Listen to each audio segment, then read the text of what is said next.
अदील भाई को 15 दिन की दवाई से काफ़ी फ़ायदा तो हुआ है, तो आपसे भी पूछते हैं वो फ़ायदे क्या-क्या हैं?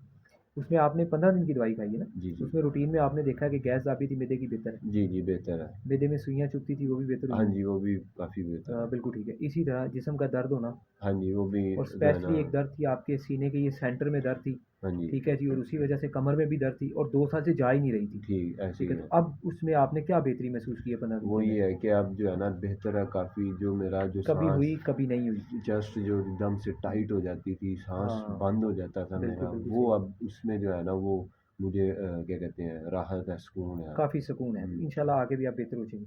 अच्छा इसी तरह प्यास में आप पानी पी रहे थे, ठीक है। अब नींद में अचानक आँख खुल जाती है, लेकिन नींद अच्छी आ रही है, हाँ पहले जी, बेसुध थी। नींद बेहतरीन है। और ये स्पेशली बहुत ज़्यादा मसले कुछ उम्रे से वापसी पे भी हुए, यानी कि वो इंसान का खाना-पीना और माहौल चेंज हो जाता है, उससे भी हो जाता है। हुँ। तो भूख भी कम थी, वो भी बेहतर हुई है। जी, जी। ये भूख हाँ, इस तरह है ना कि सुबह खाई है तो मुझे दोपहर में नहीं, फिर रात को जाके भूख लगती है। अभी भी वो भूख का यही चल रहा है सिलसिला। बिल्कुल ठीक है। और अभी जो मसले आपको ज़्यादा परेशान कर रहे हैं, वो डिप्रेशन है, एंग्ज़ायटी है, जी, जी। ठीक है जी, खौफ है, अचानक आँख खुल जाना है, तो इसके ऊपर हम सेटिंग करते हैं दवाई की। हुँ। उम्मीद है अगले 15 दिन में इसके ऊपर भी एक अच्छा कंट्रोल होगा इंशाअल्लाह, कोशिश करें।